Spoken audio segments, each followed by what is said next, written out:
Ya, Shalom Bapak Ibu Saudara, tempat ini juga di rumah. Mari saya lanjutkan pengajaran kita untuk kita bisa memahami apa tujuan dari kehidupan orang Kristen, apa yang diraih. Sebagaimana minggu lalu saya sudah menjelaskan tentang bahwa target kita itu adalah kemuliaan, mengejar kemuliaan. Karena kemuliaan itulah yang dimiliki oleh Tuhan Yesus sebelum dunia dijadikan. Maka itu sekali lagi sesuai dengan gambar yang saya berikan kepada Bapak Ibu Saudara bahwa kita merindukan yaitu mahkota. Tidak ada satupun orang Kristen yang hanya beragama Kristen tanpa merindukan goal. Sebagaimana Musa di dalam Ibrani 11, kita lihat sebentar. Itu perjanjian lama Bapak Ibu Saudara, tapi Musa punya goal. Semua nabi-nabi yang dipakai oleh Allah Bapa, mereka punya goal. Demikian juga rasul-rasul punya goal, ya, punya target. Kekristenan tidak bisa tanpa target. Nah, target kita nanti kita akan persembahkan kepada Tuhan Yesus. Ibrani 11 ayat 23, karena iman maka Musa setelah ia lahir disembunyikan selama 3 bulan oleh orang tuanya. Karena mereka melihat bahwa anak itu elok rupanya dan mereka tidak takut akan perintah raja. Nah Bapak Ibu Saudara perhatikan ketika kekristenan saudara memiliki target, goal, maka saudara akan berjalan dengan iman dan Bapak Ibu Saudara akan melakukan sesuatu yang mungkin kelihatannya itu melawan dari ketetapan raja, ya. Melawan dari situasi yang ada dan saudara bisa melakukannya seperti bagaimana orang tua Musa karena iman tidak takut akan perintah raja, tidak takut akan dunia, tidak takut akan semua pengejaran yang dilakukan oleh orang dunia. Prestasi, prestise, ambisi, jabatan, kedudukan, kemapanan, kehormatan dunia dan lain sebagainya. Karena punya goal. Kalau saudara tidak ada target, ya saudara akan mengalir seperti orang dunia, hanya bedanya kamu beragama Kristen. Ya kebetulan saja. Kalau orang tuamu bukan Kristen mungkin kamu tidak Kristen mungkin. Atau saudara mendapatkan kelahiran baru di tengah keluarga bukan Kristen, saudara Kristen. Itu anugerah, tetapi anugerah menjadi sia-sia tanpa target sesuatu. Nah ini salah dari pemimpin-pemimpin yang menuntun jemaat bukan pada goalnya Tuhan. Nah ayat 24, karena iman maka Musa setelah dewasa menolak disebut anak putri Firaun. Lihat Bapak Ibu Saudara, ya Musa memiliki goal sehingga Musa menolak disebut anak putri Firaun. Anak konglomerat ini saudara.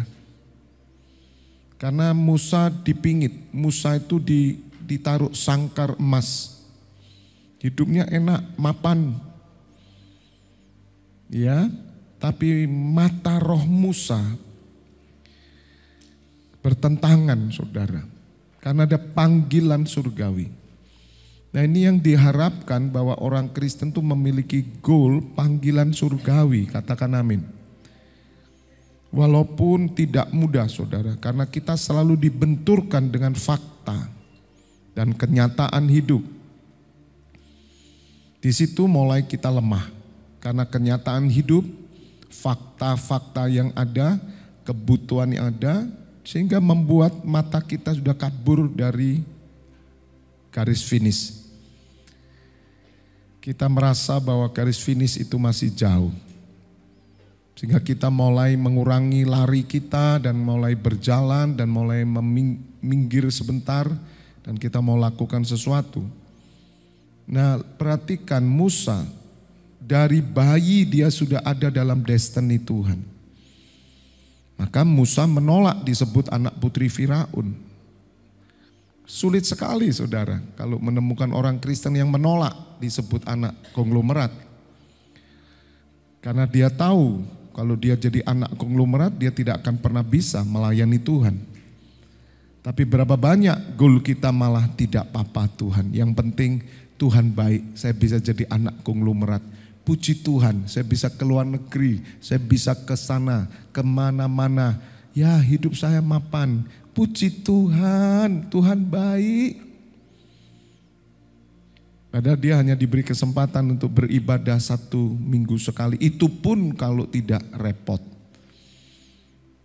Tapi maaf saudara, orang Kristen memilih yang ini. Karena capek Pak, hidup susah. Mumpung Pak, mumpung ada yang ngangkat saya Pak. Puji Tuhan. Tuhan baik. Padahal kebaikan Tuhan bukan di sana. Karena kebaikan Tuhan itu ketika dia melihat bahwa segala sesuatunya baik. Karena ciptaannya, karena pembentukannya. Tuhan melihat Musa di dalam istana tidak baik. Bersyukur Musa peka. Dan Musa menolak disebut anak putri Firaun. Itu umur 40 tahun loh Bapak Ibu Saudara Musa meninggalkan Mesir. Sudah 40 tahun loh menikmati keindahan. Kenapa? Ya memang ada waktunya Tuhan. 40 tahun itu dia mulai dewasa, mulai ngerti saudara dia. Hati nuraninya tahu bahwa dia bukan orang Mesir. Dia orang Ibrani, dia tahu bahwa orang Ibrani itu keturunan Yakub. Lihat saudara. Saudara harus ngerti destiny saudara. Saudara harus ngerti panggilan saudara. Kita sudah tidak bisa lagi seperti orang dunia. Kita hanya Kristen tapi baju kita dunia. Bagaimana kita di hadapan Tuhan Yesus nanti? Siapakah kamu? Kita harus sadar saudara. Supaya pencapaian kita itu tepat dan kita menjadi orang pinter. Kita memakai mamon, kita memakai harta. Kita bersahabat dengan uang untuk membawa kita masuk destiny Tuhan. Luar biasa, saudara akan dipakai. Ayat 25. Karena ia lebih suka, apa saudara? Menderita, sengsara. Kenapa? Itu tadi karena dia melihat mahkota itu. Kalau target hidup saudara bukan yang materi. Karena yang materi itu byproduct. Byproduct itu automatically hasil saudara. Saudara kerja rajin, patutlah saudara mendapat upah. Yang mengerti katakan amin. Itu hal yang umum, itu berkat umum. Jadi Bapak Ibu Saudara, kita bukan tujuan kepada yang materi itu. Gereja tidak pernah bertujuan kepada yang materi. Kalau saudara bekerja dengan rajin, saudara belajar dengan rajin, kau pasti akan mendapatkan sesuatu yang menjadi hak bagimu. Tetapi panggilan Tuhan bukan mengarah ke sana. Supaya Bapak Ibu Saudara mengerti dan saudara akan lebih suka menderita. Karena saudara memiliki target. Dan target itu target yang tidak dilihat mata. Maka itu hanya orang yang beriman. Semua ini lagi tertutup saudara. Apa yang saudara lakukan bagi Tuhan tertutup semua. Tuhan yang tahu. Sesuatu yang tertutup itu justru membuat kita menjadi pribadi yang menyimpan sesuatu, saving something. Kita sedang menyimpan sesuatu yang saudara tahu ini akan berbuah. Biasanya orang-orang yang menyimpan di dalam hatinya sesuatu yang luar biasa yang tidak dibuka, dia tahu apa yang akan terjadi nanti. Dan dia pegang teguh, kokoh, kuat, tidak goyah. Itulah hari ini tertutup semua. Orang tidak akan mengetahui apa yang di dalam kita, tetapi mereka tahu bahwa kita lebih suka menderita sengsara. Kita lebih suka melakukan sesuatu yang menyenangkan Tuhan walaupun kita harus mengurangkan segala sesuatu. Tapi kita percaya bahwa apa yang kita lakukan di dalam hati kita akan mendapatkan upah. Sama seperti saudara yang suka menabung. Saudara yang suka menabung, saudara kalau menabung cerita-cerita enggak? Waktu kecil kita biasanya nabungan diam-diam. Tapi ada sesuatu yang saudara simpan, benih itu nanti akan tambah. Dan saudara semakin tekun bukan? Karena tidak ada seorang pun yang tahu. Saudara punya celengan waktu kecil begitu ya. Kalau ngomongan celengan karena bentuknya celeng waktu itu ya. Celeng itu babi hutan saudara. Ya, sekarang ayam itu ayaman bukan celengan sebetulnya ya. Saudara naruh tiap hari itu dengan tersembunyi. Kalau sekarang udah mainnya saham. Saudara punya pengharapan. Orang enggak tahu saudara. Itu yang membuat saudara mengurangkan semua karena sesuatu. Tuhan Yesus berfirman, jangan kamu menabung di dunia. Menyimpan harta di dunia karena ngengat, pencuri, perampok, karat akan menghabiskan. Tabunglah di surga. Ada sesuatu yang saudara harus tanam di kerajaan kekekalan. Itu yang dilakukan Musa. Makanya target kita tahun terobosan, Shekinah Glory 2033, kita ngejarnya kemuliaan. Saya bawa saudara mengejar kemuliaan yang sampai hari ini masih tertutup dan hanya orang beriman yang bisa melakukannya. Kalaupun saudara menjadi orang yang rajin, kalaupun saudara menjadi orang yang melayani sungguh-sungguh, mungkin orang lain tidak melihat hasil apa-apa, mereka tidak tahu bahwa saudara sedang menyimpan sesuatu di kerajaan yang kekal. Satu hari nanti mereka akan melihat apa yang saudara tabung, pasti saudara tuai dan itu untuk kemuliaan Allah. Katakan amin. Itu terjadi kok saudara. Makanya dengan Tuhan itu masing-masing. Nah bersyukur kalau di tempat ini saya tidak mau sendirian. Saya ajak saudara. Setengah agak saya paksa. Walaupun kadang tidak relevan. Tidak relevan dengan keadaan dunia fakta ini. Kalau ngikuti Pak Febi, ora urip aku. Loh urip gue, pasti urip malahan. Urip, nyala, terang. Ya, mungkin yang kau makan sedikit, tapi itu akan menjadi gemuk. Karena penuh dengan urapan Tuhan. Amin. Mungkin kamu tidak punya apa-apa, tapi tubuhmu tetap sehat. Karena kau mendapat sesuatu yang lebih daripada yang jasmania. Saudara, tetangga kita tidak tahu. Tapi saudara yang tahu menyimpan sesuatu seperti Musa. Maka saya ajak Bapak Ibu Saudara kita masuk ke tingkat kemuliaan yang di belakang saya gambar ini. Kita masuk ke tahta Bapa dan Putra. Ya, bisa ngerti ya? Kita mau duduk di istana merdeka. Enggak mudah. Kok enak saudara enggak pernah lakukan sesuatu bisa masuk istana? Enggak bisa. Itulah kegagalan di dalam kekristenan. Bahkan kemarin seorang ibu bertanya, kemarin atau tadi ya, saya lupa. Tadi mungkin telepon untuk mendapat kepeneguhan. Ibu ini mengikuti kita dengan teguh pengajaran-pengajaran saya ajarkan. Doa-doa semuanya. Dan ibu ini ditegur karena berdoa untuk raja-raja, bangsa-bangsa, untuk semua orang tanpa spesifik. Tidak boleh doa itu, doa harus sebut nama rajanya. Loh, jadi Presiden Putin, Rusia, Cina, bingung saudara. Siapa yang ngajarin? Tuhan aja mengajarkan kita rebutlah bangsa-bangsa, doakan semua orang. Kemudian ibu ini berkata, Bapak yang saya terima diajarkan bahwa keselamatan itu sudah kita terima. Dosa kita hari ini, bahkan dosa kita yang setelah percaya pun sudah selesai. Sudah ditanggung Tuhan Yesus. Loh, nah terus gimana yang kita lakukan ini? Ya sudah, kita sudah selamat. Oh begitu.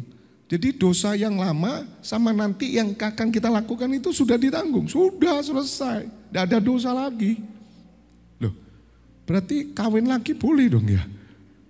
Terus nipu orang enggak apa-apa ya? Oh pantas pendetamu ngerokok semua ya Bu ya. Tertawa ibu. Lihat saudara di luar.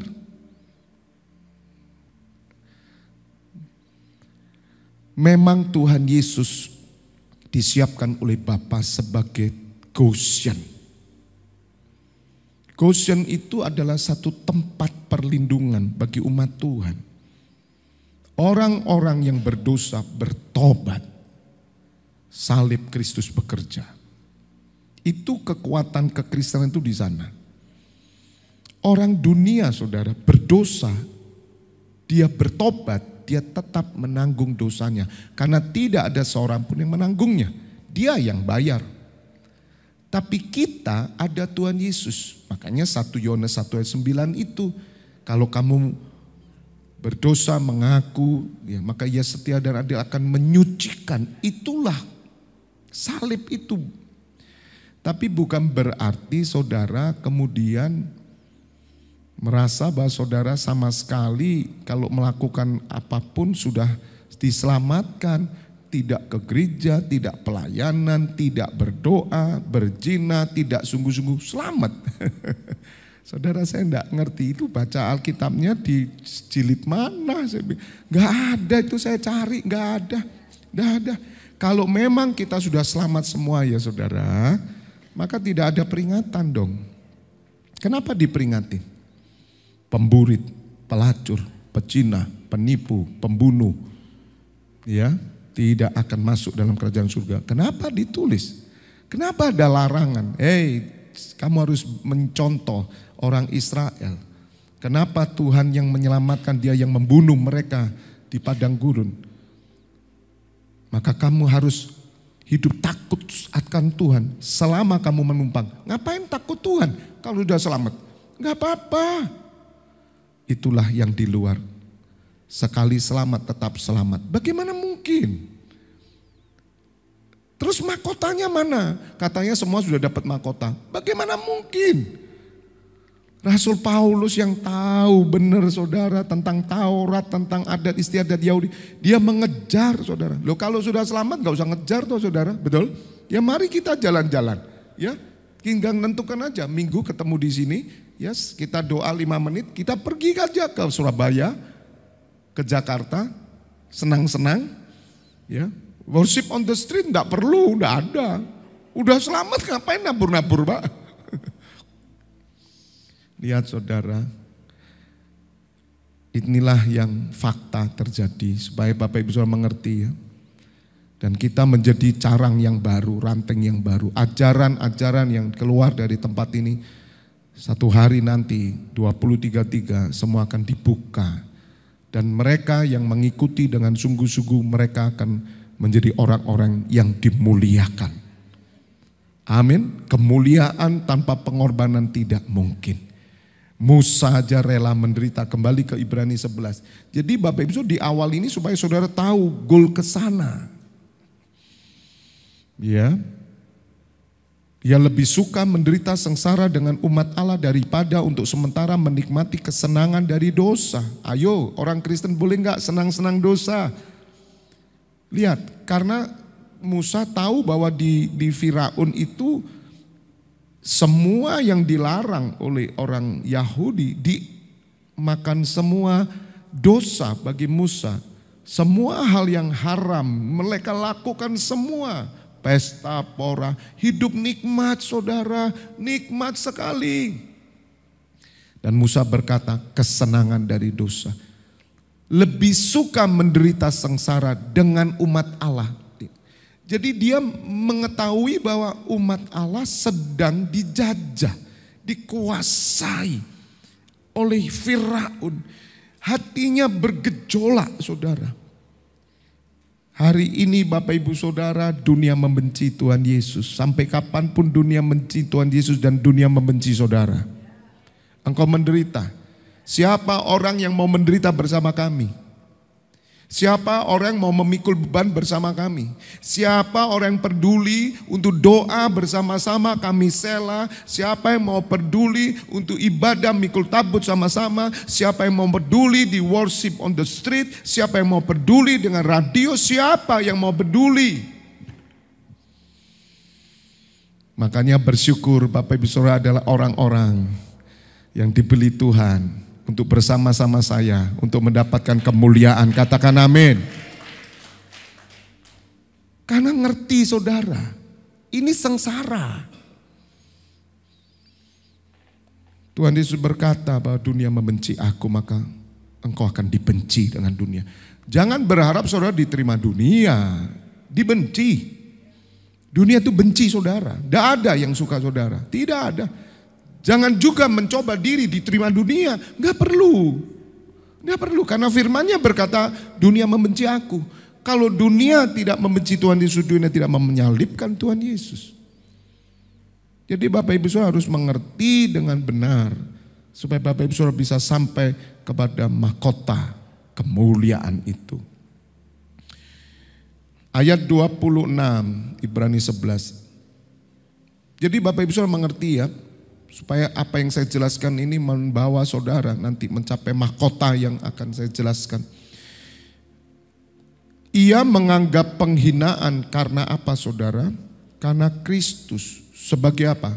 Kekayaan yang lebih besar. Itu tadi. Hari ini saudara, saya ajarkan saudara untuk menabur. Anda sedang menyimpan sesuatu. Di mana orang lain tidak tahu padahal ini kekayaan yang lebih besar. Saudara sedang menabung sesuatu ini. Apa yang kau lakukan tidak pernah sia-sia karena Tuhan berjanji dalam 1 Korintus berapa itu? 1 Korintus 15 ayat 50 berapa? 57 mungkin ya.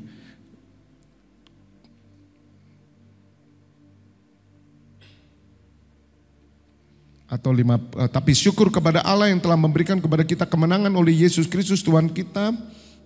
Terus, karena itu saudara-saudaraku yang kekasih, apa saudara? Berdirilah teguh. Jangan apa? Jangan goyah. Terus apa? Giatlah selalu dalam pekerjaan Tuhan. Ini nabung saudara. Ini nabung. Makanya kan saya berani ngomong dengan orang-orang dunia. Bahkan orang Kristen yang duniawi dengan gambaran yang sangat kulit lah. Saya bilang nanti di sana, ya saya kasih tahu ada kaya dan miskin. Jadi nanti di kehidupan kedua, kamu yang miskin di sini, kamu setia sama Tuhan, nanti kaya di sana. Itu kan paling gampang saudara. Tapi kamu yang kaya, kamu sama sekali nggak peduli, kamu kejar harta, kamu nanti melarat di sana. Itu betul saudara. Tuhan tuh adil Bapak Ibu Saudara. Orang Kristen aja dibagi dua. Tidak semua orang Kristen sama dapat upahnya. Tidak sama.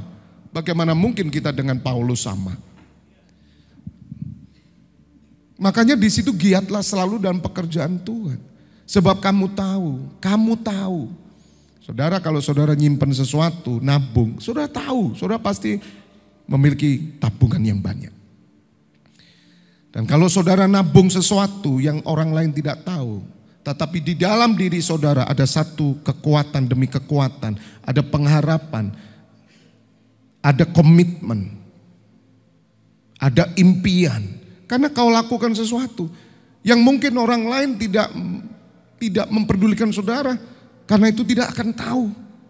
Bahkan saudara dipukuli pun mereka tidak tahu kalau saudara sedang menabung sesuatu. Sama seperti Yusuf.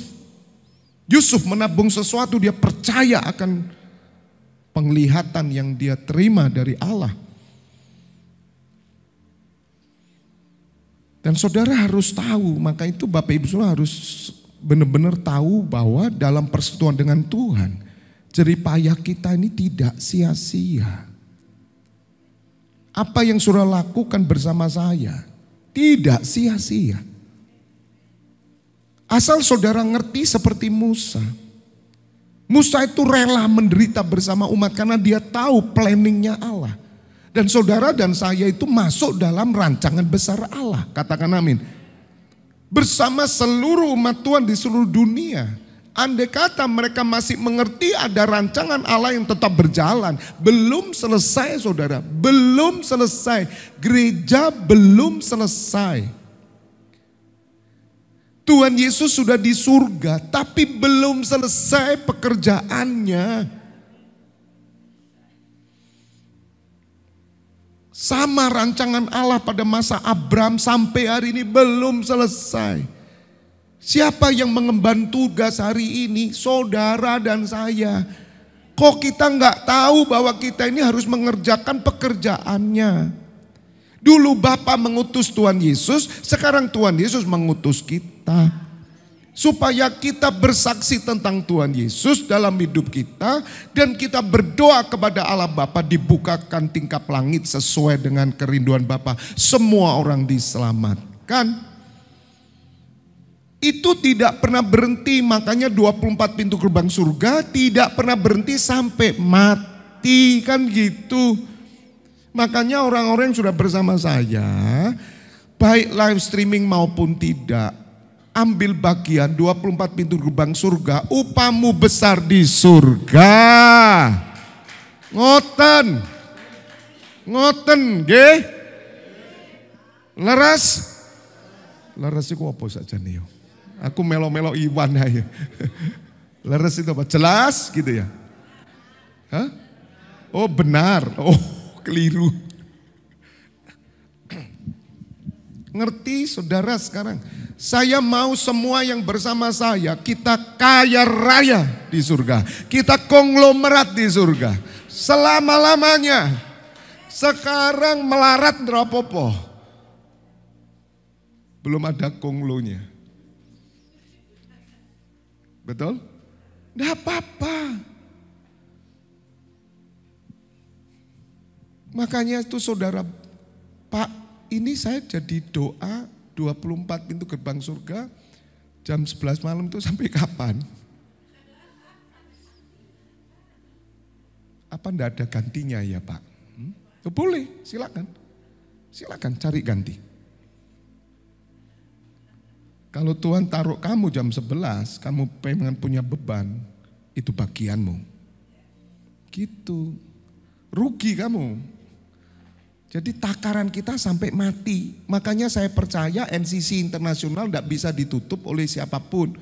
Hanya Tuhan Yesus yang bisa nutup. Manusia tidak bisa menutup. Karena apa? Saya punya pasukan berani mati yang komitmen berdiri terus berdoa sampai mati. Makanya 2033 terus bergerak. Dan ini tidak sia-sia. Mari kita perhatikan sekarang. Tuhan, apakah orang Kristen ngerti ini toh Tuhan? Ngerti ya kalau dia bagian dalam rancangan Allah. Untuk menggenapi pekerjaan Bapa yang belum selesai.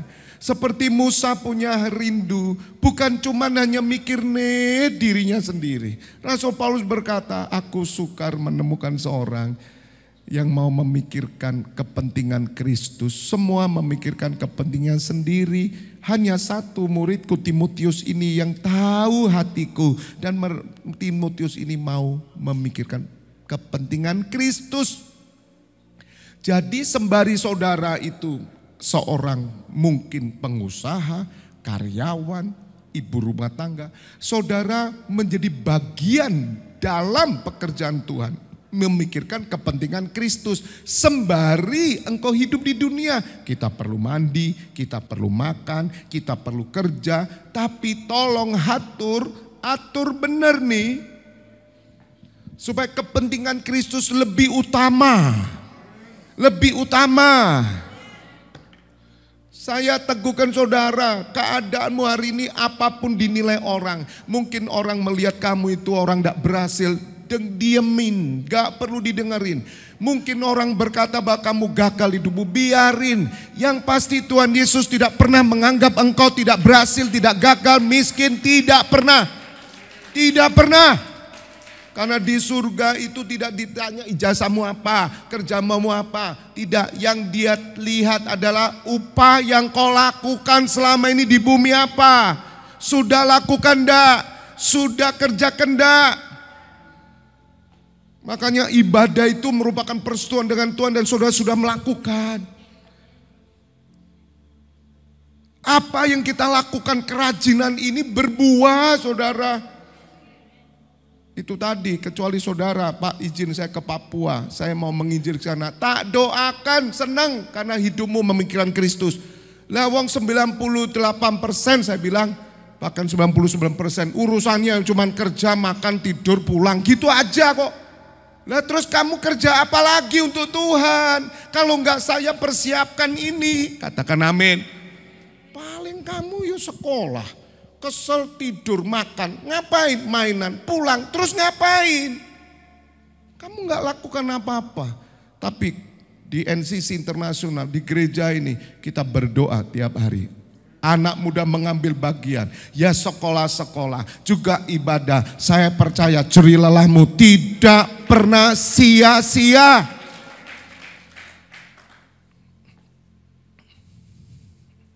Bisa saja saudara, saya lepaskan ke saudara, atur sendiri ya. Tapi kan kasihan saudara, saya tidak, saya tahu. Dan tim saya, lo yang sebagian gimana yang lainnya? Kalau Tuhan tanya, apa yang kau sudah lakukan untuk aku? Apa ya? Belum ya Pak? Kamu ikut doa enggak 24 pintu gerbang surga? Ambil bagian enggak? Ya itu enggak itu. Lah doa malam enggak? Enggak itu. Pengajar enggak itu, sama sekali. Lah terus ngapain kamu di dunia? Dan kamu tidak mendapatkan apa-apa. Melaratlah. Gimana? Saudara ada loh kaya dan miskin loh di sana. Sanda jangan cuman mikir, wah Pak Webi dongeng. Oh tidak. Itu ayatnya semua. Kalau enggak saya enggak ngejar. Sudah urip di dunia soro. Wis di dunia miskin melarat, di surga tambah melarat. Apes sampean. Haleluya. Jadi ini saudara yang dikejar oleh Musa. Kembali di Ibrani 11 ayat 26. Ia menganggap penghinaan karena Kristus sebagai kekayaan lebih besar. Gak apa-apa dihina, terusin hinaan. Gak apa-apa. Tapi aku menyimpan sesuatu, kekayaan lebih besar daripada semua harta Mesir. Silakan orang Kristen yang kerja terus dulu, silakan suruh kerja terus pagi sampai malam terus. Itu semua harta akan hilang lenyap. Malam ini aku ambil nyawamu, selesai. Terus saudara mau ngapain? Mau teriak, Pak Webi, nggak bisa, budeki aku, ora tak rungokno. Blas kak krungu. Ngaku melek kowe menengahi orang melok-melok melek kok. Aku soro kowe gak melok soro kok. Saudara, bagian kita ini ringan loh sebetulnya. Kita ini belum ke desa-desa, belum semua loh. Itu enggak bisa dibagi. Oh itu bagian penginjil Pak. Semua dipanggil menginjil, semua. Anda harusnya pergi bersama-sama. Ibadah ya, cari duit iya, ibaratnya itu. Lalu kalau makannya gimana?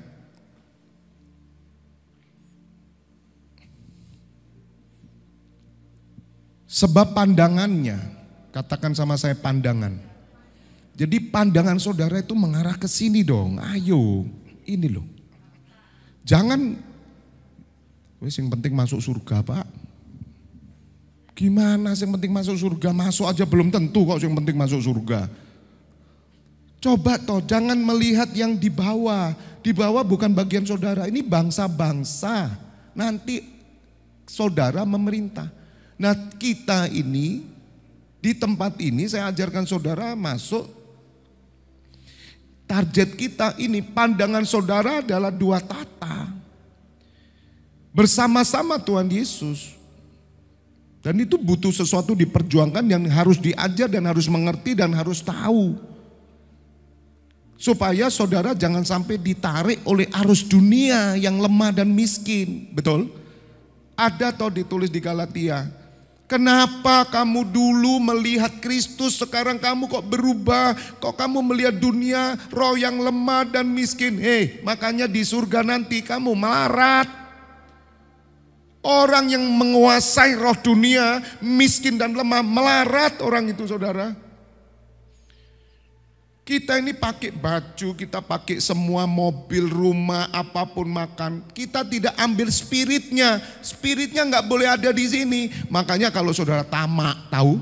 Tamak. Ngerti tamak? Kedonyan. Melarat sampean. Kekhawatiran, takut ini, takut itu. Yang sifatnya duniawi, melarat sampean, kamu belum kaya. Orang yang takut kehilangan, dia akan kehilangan. Tapi orang yang tidak takut kehilangan karena Kristus, dia memperoleh banyak di surga. Katakan amin. Gak boleh, ini loh.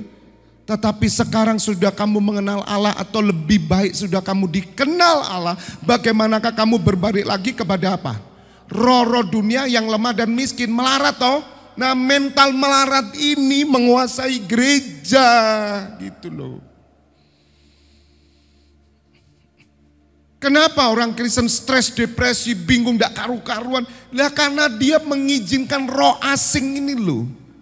Ini error banget ini. Error, makanya tadi sore tuh saya katakan jangan biarkan roh yang error masuk kita. Aku kok khawatiran ya, aku kok pedian ya, aku kok begini ya, aku kok bimbang ya. Waduh, jangan-jangan ya. Ya Tuhan, kenapa kamu? Ada apa denganmu? Kenapa kamu marah? Kenapa kamu gelisah? Kenapa kamu takut? Itu bukan berarti kemudian saudara menaruh sepeda motor tidak dikunci. Oh saya tidak takut Pak, hilang ya hilang sungguh. Bukan begitu. Tapi hatimu tuh lu tidak di situ, hilang ya sudah. Katakan amin. Ini loh saudara, roh lemah dan miskin dan mulai memperhambakan diri lagi kepadanya. Marah loh Tuhan. Saudara itu kan dilepaskan dari roh dunia. Makanya mana mungkin toh saudara kita ini dikenal Allah tapi kita pakai roh dunia. Lu bagaimana mungkin? Apa ciri roh dunia? Ketakutan, kekhawatiran, kebimbangan. Ngapain? Sampai satu titik saudara, engkau harus rela kehilangan semuanya. Siap? Siap Tuhan. Oh jangan toh Tuhan. Saudara saya pun dihinggapi loh, roh dunia lemah miskin itu sampai masuk loh. Kenapa? Ini kan sudah kita bangun dengan baik nih, spirit ini ya. Spirit pelayanan ini. Hati-hati, pelayanan bisa jadi daging, bisa jadi berhala. Ada LED, nanti radio, gedung. Wah, mulai saya memberhalakan, saya ketakutan. Nah, di sini mental melarat saya saudara langsung. Saya bilang Tuhan saya siap. Saya siap kehilangan apapun. Saya siap Tuhan. Siapkan diri kita. Apa yang kita mimpikan tidak terjadi, siap. Bahkan yang sudah dibangun tiba-tiba hancur, siap. Kita tidak pernah lemah. Kita tidak punya target apapun. Target kita hanya kemuliaan Tuhan. Target kita menyukakan Tuhan. Target kita hanya memberikan mahkota kepada Tuhan. Tidak ada lain. Tuhan tahu kok. Saya membangun misalkan, wah tiba-tiba Mungkin diizinkan sesuatu, hancur, habis, lenyap semuanya. Upah saya tidak pernah lenyap di surga, katakan amin. Di dunia bisa lenyap yang kelihatan, tapi upahmu tidak pernah lenyap. Sebab engkau sudah membangunnya dengan setia, dengan sungguh-sungguh. Dan engkau tidak takut kehilangan, engkau tidak takut kerugian. Engkau tetap berfokus kepada Allah Elohim. Beres. Oh, itu ganggu saya juga loh saudara. Makanya pendeta-pendeta hati-hati, Isa tertolak saudara. Itu yang sudah tingkatnya udah tinggi, udah punya ribuan, punya gedung megah. Wow, masuk saudara ini, dia takut saudara. Ujilah aku Tuhan, selidikilah hatiku. Uji aku Tuhan. Bukan serta-merta kemudian Tuhan menguji, menghancurkan. Tidak. Tuhan tidak pernah menghancurkan. Tapi kalau itu terjadi seperti Ayub, kita harus berkata, Tuhan aku siap. Sebab hanya Engkaulah warisanku di surga. Tidak ada satupun yang Kau ingini di bumi. Hanya Engkau Allah Elohim dan Yesua Hamasia putranya. Katakan amin, tepuk tangan buat Tuhan. Itu kemuliaan. Gitu loh. Amin. Amin. Kita punya planning banyak toh. Ke Israel sudah planning juga toh. Apa kok dredeg aku saudara. Ditagih gimana? Ya tagih sama Tuhan Yesus saja. Lah saya kan punya kerinduan. Kan enggak salah toh. Kerinduan saya baik enggak? Baik. Saya ingin semua bersama saya ke Israel. Ya toh. Kapan? Jangan tanya kapan dengan saya. Karena Bapa yang punya waktu dan masanya. Tetapi kalau Roh Kudus turun atas kamu, kamu menjadi saksiku. Jadi saksi dulu dong. Amin. Kalau saudara sungguh-sungguh giat, sungguh-sungguh bergerak Roh Allah, saya percaya bagi manusia mustahil, tapi bagi Allah tidak mustahil. Gitu. Jadi saksi dulu. Jangan nunggui Israelnya. Jadi saksi dulu. Itu kan ketakutan saya saudara. Enggak, saya enggak pernah takut. Enggak apa-apa, enggak jadi enggak apa-apa. Enggak masalah. Sebab kita tahu bahwa tujuan kita hanya satu, upah, mengejar itu. Kemuliaan ini. Jadi level saudara jemaat di tempat ini, levelmu lebih tinggi dari semua jemaat. Kalau mereka enggak ngerti ini. Jadi saudara biarin aja mereka yang hanya yang penting Kristen, pelayanan, tapi mereka tidak ngejar ini. Biarin. Karena nanti hartanya akan pindah ke kita semua. Ya, Tuhan akan memberikan harta bangsa-bangsa kepada kita loh. Kapan itu terjadi? Ada ayatnya. Aku akan memberikan harta bangsa-bangsa. Kapan? Sekarang? Ya, tertentu. Ini semua orang Kristen dapat. Yang di surga dia dapat harta bangsa-bangsa. Dapat. Karena bangsa-bangsa itu mengumpulkan semua orang percaya itu mengumpulkan amal baiknya itu ada upah, tapi mereka kan tidak bisa ngambil. Siapa yang bisa ngambil? Kita diberikan sama Tuhan. Kehidupan kedua itu lebih kompleks saudara, lebih gede. Dunia kedua, kekekalan itu benar-benar realita Bapak Ibu. Orang tua kita, adik kita, saudara kita sekarang sedang istirahat. Di Firdaus yang bersama-sama Tuhan Yesus itu orang-orang yang ditentukan bersama rasul-rasul. Semuanya sedang nunggu saudara. Nunggu. Mereka juga rindu cepet toh Tuhan gitu loh.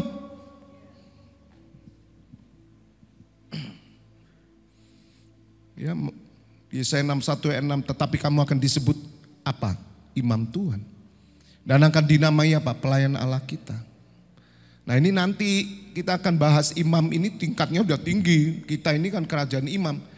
Maka imam itu akan menikmati kekayaan bangsa-bangsa. Kekayaan bangsa-bangsa kepada semua imam dulu ya. Memang Tuhan akan kirim kekayaan bangsa-bangsa di tempat ini untuk membangun pusdiklat. Karena butuh kekayaan besar. Ya toh. Tapi ini kekayaan bener-bener loh dikasih loh. Di sana nanti akan memegangkan diri dengan segala harta benda mereka. Nanti di sana itu ada kekayaan benar-benar saudara. Makanya sekali lagi sudahlah jangan merasa minder kalau di sini orang Kristen rumah kontrak lah, rumah kampung. Biasa itu. Wong kita aja yang rumah di kota ibaratnya ya di perumahan ya toh. Kita yang punya mobil jujur kok itu semua anugerah kok. Ya toh, sama saja, sama aja. Mati ya tetap di peti mati ukuran 2 kali 1 meter sama. Kuburannya ya sama di tanah. Tidak ada yang beda. Faham? Jangan terpengaruh dengan keadaanmu. Kalau kamu ikut Tuhan Yesus untuk mendongkrak keadaanmu, bertobat. Lebih baik bertobat saja. Katakan amin. Ikut Tuhan Yesus mendongkrak imanmu, bukan hartamu, supaya kamu tetap berkenan di hadapannya. Katakan amin. Jangan ikut Tuhan Yesus doa-doa untuk dongkrak harta. Tidak perlu ikut Tuhan Yesus kalau dongkrak harta. Ikut sultan-sultan banyak. Katakan amin. Kalau saudara mau pinter aja ikut aja. Sultan-sultan yang kaya raya kecipratan 10% aja dari kekayaannya kamu sudah. Wah, yes, 7 turunan dah habis. Gak usah ikut Tuhan Yesus. Buka di YouTube itu sultan-sultan tuh kaya-kaya enggak? Pegawainya bagaimana? Ke luar negeri ikut terus. Mau kejar itu. Ikut tuh sana. Ikut tuh sana. Gak usah ikut Tuhan Yesus. Itu loh saudara. Ya. Jadi kita mesti melek motone gitu loh. Jangan karena kamu mau kejar yang dikejar dunia, kamu tidak rela menderita bersama orang Kristen. Orang Kristen yang sungguh-sungguh mereka berupaya melayani. Ibrani 11 tadi kembali. Ia menganggap ayat 26 penghinaan karena Kristus sebagai kekayaan yang lebih besar daripada semua harta Mesir, sebab pandangannya ia arahkan kepada upah. Ini loh saudara, pandangannya ia arahkan kepada upah. Nah upah itu bersama Tuhan Yesus itu ya. Kita ada di surga tingkat tinggi upah. Nah upah ini nanti saudara akan kita serahkan kepada Tuhan Yesus. Itu mahkota. Nah ke depan saya ajarkan meraih mahkota. Dengan hal yang mungkin kita lakukan ini tidak sebanding dengan rasul-rasul. Kita hanya rajin itu aja. Tapi kerajinan itu memberikan kita dampak yang besar. Karena kita sama-sama memikul tabut Tuhan. Kita sama-sama menderita. Tapi orang yang karena Kristus menderita, penderitaan itu justru memberikan kepada dia kebahagiaan, kesukaan. Aneh, Musa ini 40 tahun di Mesir, kan enak, cari apa lagi Mus? Ngapain kamu soro-soro, bodoh kamu itu. Kok ya mau denger no pendeta, gak pernah sekolah, Janti Fabianus itu mus. Lihat saudara. Tapi Musa tahu. Karena dia memandang upah. Ngarahkan upah. 27. Karena iman maka ia telah meninggalkan apa? Mesir. Berangkat saudara. Makanya tadi sore saya kan doa, Bapa, ada orang-orang yang dilepaskan, ada orang yang rindu lepas dari Firaun. Karena kerjaan membelenggu mereka, udah rindu nih. Saya bilang, engkau dilepaskan, melangkah. Nah, istri Lot noleh ke belakang, langsung jadi tiang garam. Kita ini banyak kan, rindu loh Pak, rindu Pak, rindu. Lah ya ayolah Bu, ayolah Pak melangkah. Lah iman itu. Oh tak gondol awakmu. Rindu suruh melangkah. Lah gimana Pak? Gemes aku. Kalau sudah rindu itu lari gitu loh. Amin. Yang terjadi kan gitu. Rindu Pak. Iya Pak, sebetulnya saya itu rindu loh Pak. Nah terus kok gak mau lakukan kenapa? Aneh Pak. Butuhan banyak ya Pak. Repot ya ngomong sama orang gini itu. Lebih baik gak usah ngomong. Jadi tiang garam tuh noleh ke belakang. Sampai hari ini ada Firaun yang pegang umat Tuhan. Dengar saudara. Dan Tuhan tidak terima. Kalau orang-orang yang sudah dipilihnya seperti Musa ditahan, dia akan kerja. Makanya saudara, orang yang mau berdiri seperti Musa loh ya, bukan seperti Tuhan Yesus lagi loh ini, masih Musa loh. Maka mereka akan bertemu dengan Tuhan Yesus muka dengan muka. Musa lihat bertemu dengan Tuhan Yesus muka dengan muka. Pelajari apa yang dilakukan Musa. Ikuti dong, jangan ikuti pendeta. Anda ikut pendeta tidak selamat Bapak Ibu. Ikut apa yang tertulis kata Tuhan Yesus, pelajari kitab nabi-nabi, pelajari rasul-rasul. Mereka menulis tentang aku. Ayo, jadi standarmu Musa, katakan sama saya Musa. Jadi namanya ditambahi.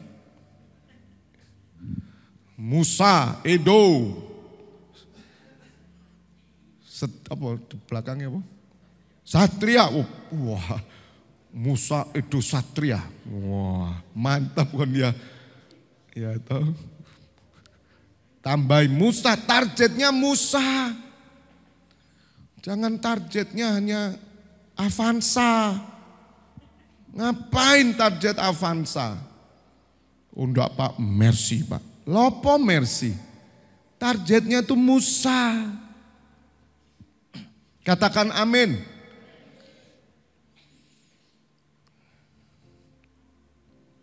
Karena iman maka ia telah meninggalkan Mesir dengan tidak takut akan murka raja. Tidak takut saudara. Berangkat Musa. Keputusan bodoh toh saudara. Iki kerjaan enak, gajimu 30 juta sebulan. Kamu tinggal goblok kamu ya. Loh iya enggak apa-apa. Tapi yang ngomong goblok itu nanti melarat kamu. Amin. Aman apa amin? Aminnya lemas.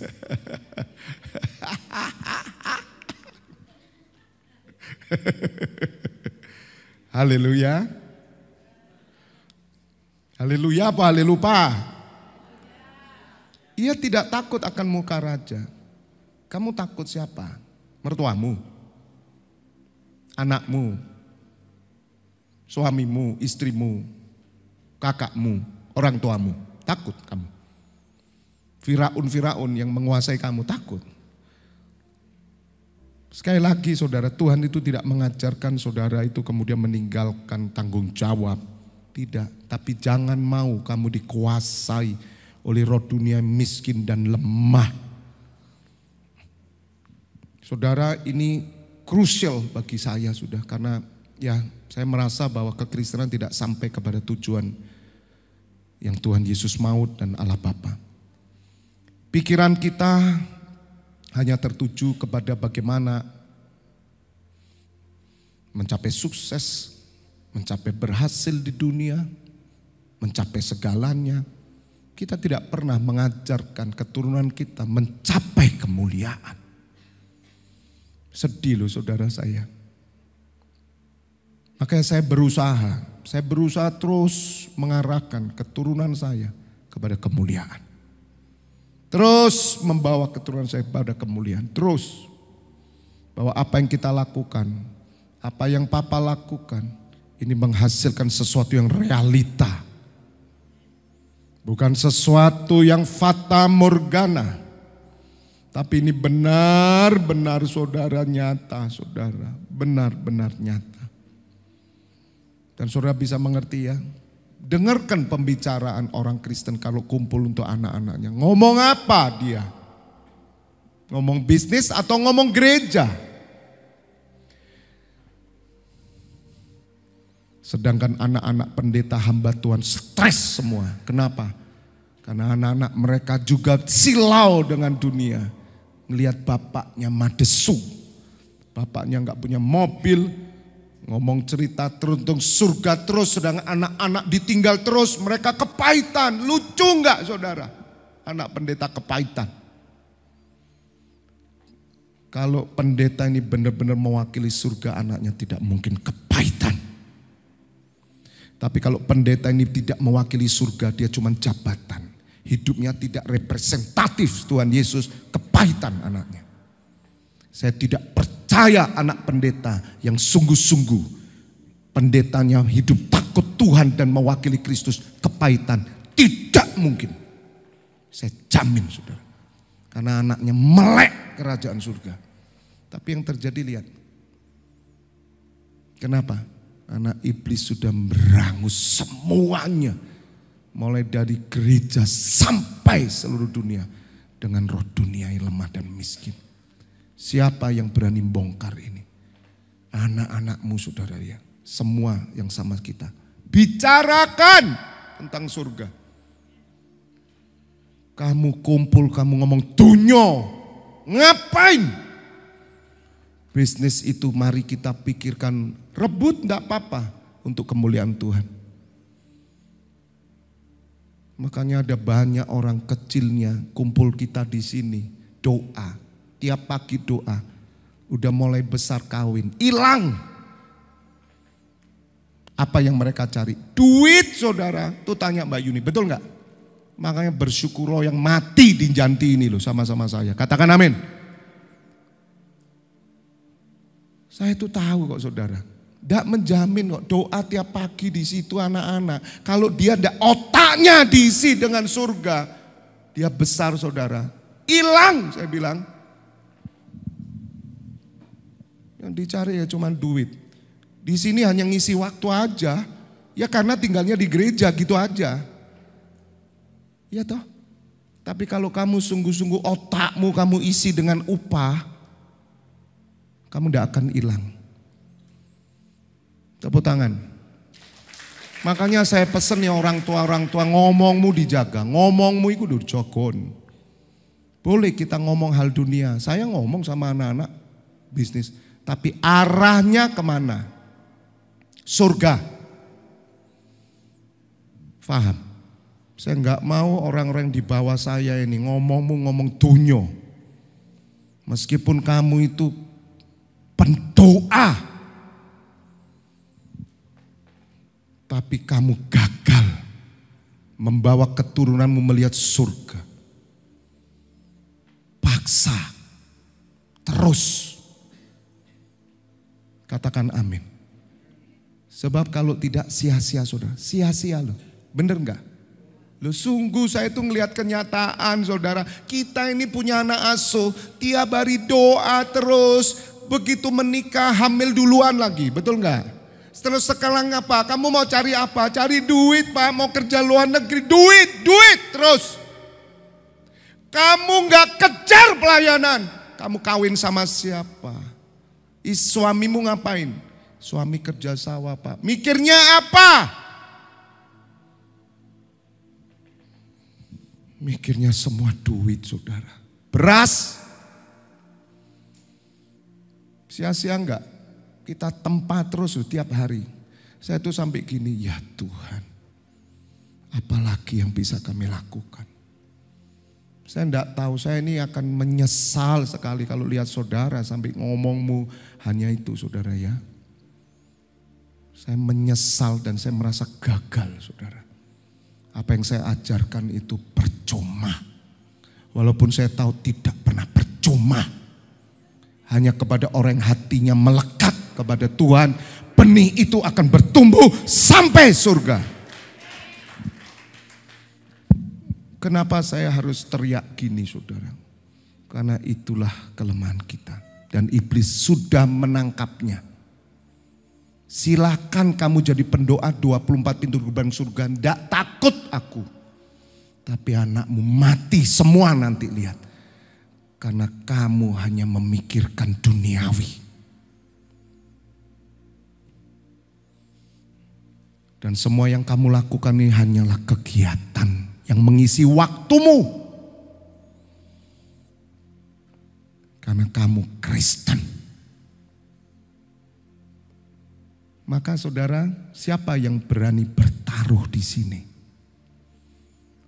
Untuk mempertahankan hidup kita, keluarga kita. Siapa berani bertaruh?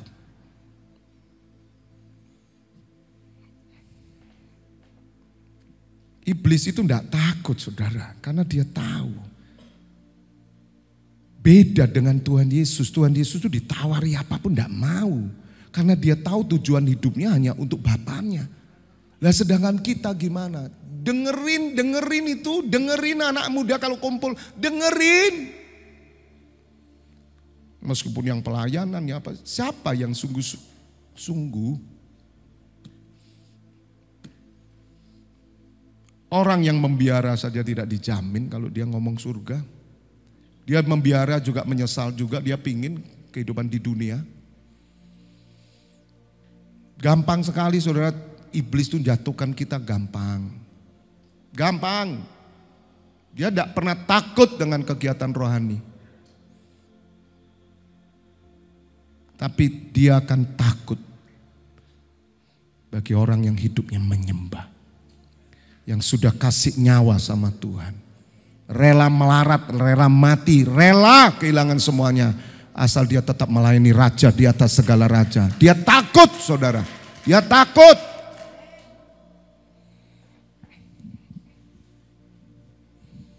Ini PR kita loh saudara. Dan saya tidak mau ya jemaat yang saya layani sampai engkau gagal di sana. Amin.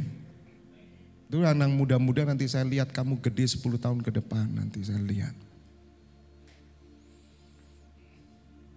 10 tahun ke depan saya lihat. Yang sudah tua-tua mau 10 tahun ke depan mau ngapain?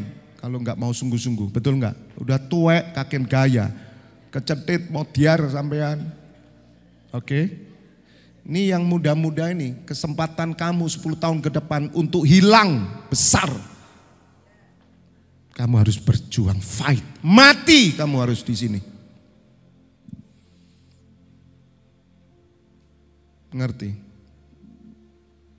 Karena 10 tahun ke depan itu iblis sudah siap menghancurkanmu. Kalau pikiranmu tidak pernah pikiran surga, sampai hari ini pikiranmu cuman HP, pikiranmu kawin, pikiranmu punya rumah mewah semua, amblas kamu.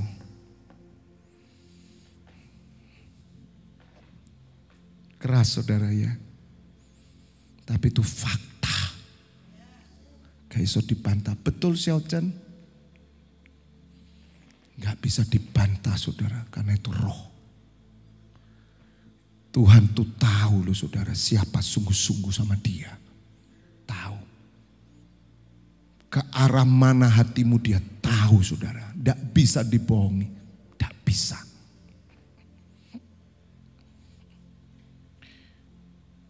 Terakhir sudah jam 8 karena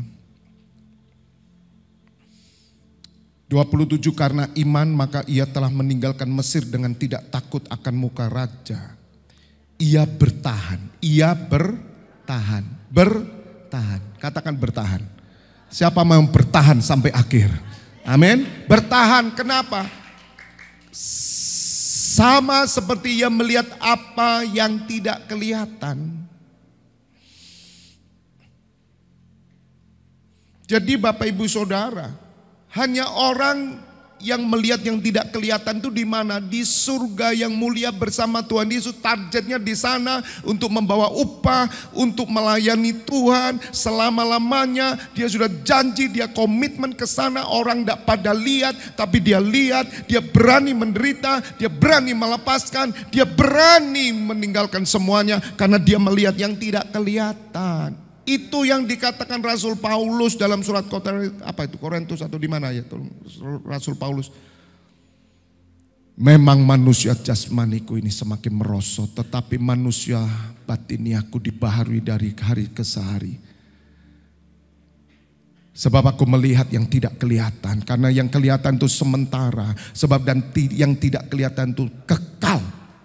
Mari saya ajak saudara ngelihat yang tidak kelihatan, katakan amin. Korintus atau Roma nggak tahu. Korintus 4. 2 Korintus 4. Ayo, jangan bilang gini, Pak Febi gak ngidek lemah. Pak Febi gak nginjek darat, Pak Febi gak hidup di dunia. Konsepnya harus saya bawa otak saudara. ke yang tidak kelihatan. Kalau kamu bisa melihat yang tidak kelihatan, kamu punya power yang gede. Kamu bertahan, saudara. Kamu bertahan. Sebab itu kami tidak tawar hati, tetapi meskipun manusia lahiriah kami semakin merosot saudara. Namun manusia batinia kami dibaharui dari sehari ke sehari. Yang di dalam yang tidak kelihatan itu naik, saudara. Sama seperti orang nabung, orang tidak tahu, dia terus kuat, sukacita, tersenyum, paceklik apapun dia tersenyum karena dia punya perbendaharaan yang dia siapkan. Ayat 17. Sebab penderitaan ringan yang sekarang ini mengerjakan bagi kami apa? Kemuliaan kekal yang melebihi segala-galanya, jauh lebih besar dari penderitaan kami. Oh, makanya Musa itu saudara rela ikut menderita. Karena dianggap apa? Tidak banding dengan nanti yang dia terima dari Mesias. 18. Sebab kami tidak apa? Ayo, kami tidak apa? Memperhatikan yang kelihatan. Bukan berarti saudara tidak ngurusi tanggung jawab kerja. Bukan. Sambil kerja, tujuan kerjamu itu untuk sono gitu loh. Melainkan yang tak kelihatan, karena yang kelihatan adalah sementara, sedangkan yang tak kelihatan adalah kekal. Itu yang membuat kau bertahan. Ini dunia resesi, menuju resesi. Ini paceklik begitu kuat, saudara, akan lama. Diperkirakan perkiraan cuaca karena ada badai El Nino apa itu? El Nino, ya. Lihat, itu yang membuat akan terjadi kemarau panjang. Krisis beras akan terjadi. Tidak masalah, bagi kita itu tidak masalah. Sebab katanya melihat yang tidak kelihatan gitu loh, amin. Loh kalau melihat yang kelihatan keder terus saudara. Makanya kita bergandengan tangan. Kita tetap setia bersama-sama saya. Lihat yang tidak kelihatan. Di mana Tuhan Yesus sudah duduk di sana. Orang dunia suruh lihat tidak kelihatan, tidak ketok gitu loh. Pak Webi ngomong enak. Mandang tidak kelihatan. Yang kelihatan saja tidak iso-iso Pak saya. Tidak kelihatan, tidak ketok. Memang kamu tidak bisa. Dan saya tidak akan pernah menyuruh kamu memandang tidak kelihatan. Saya yang menyuruh orang yang percaya Tuhan Yesus. Karena Tuhan Yesus sudah ada di tempat yang tidak terlihat. Tapi nyata. Itulah Yesua Masiah. Dia sau yang kuat. Dia pengharapan yang kuat, jangkar yang kuat. Dia sudah di sana. Beda sama saudaramu yang bukan Kristen. Beda. Kamu sudah lihat Yesus Kristus di sono. Dia yang jamin. Maka bagi orang yang terus bertahan pada kesudahannya, apapun terjadi, dia tetap melihat Tuhan Yesus yang tidak kelihatan di sana. Orang ini akan dimuliakan Tuhan.